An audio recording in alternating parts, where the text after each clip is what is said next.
was the night before Christmas, also known as A Visit from St. Nicholas, attributed to Clement Clarke Moore and Henry Livingston, Jr.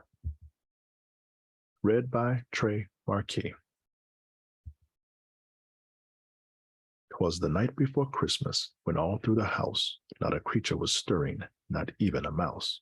The stockings were hung by the chimney with care, in hopes that St. Nicholas soon would be there. The children were nestled all snug in their beds, while visions of sugar plums danced in their heads. And Mamma in her kerchief and I in my cap had just settled our brains for a long winter's nap. When out on the lawn there arose such a clatter, I sprang from the bed to see what was the matter. Away to the window I flew like a flash, tore open the shutters and threw up the sash.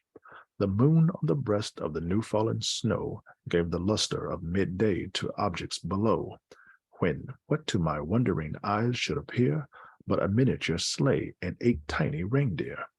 With a little old driver so lively and quick, I knew in a moment it must be St. Nick. More rapid than eagles his coursers they came, and he whistled and shouted and called them by name.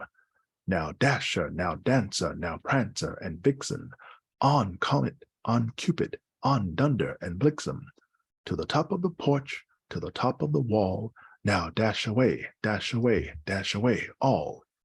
As dry leaves before the wild hurricane fly, when they meet with an obstacle mount to the sky, so up to the housetop the coursers they flew, with the sleigh full of toys and St. Nicholas too. And then in a twinkling I heard on the roof the prancing and pawing of each little hoof. As I drew in my head and was turning around, down the chimney St. Nicholas came with a bound.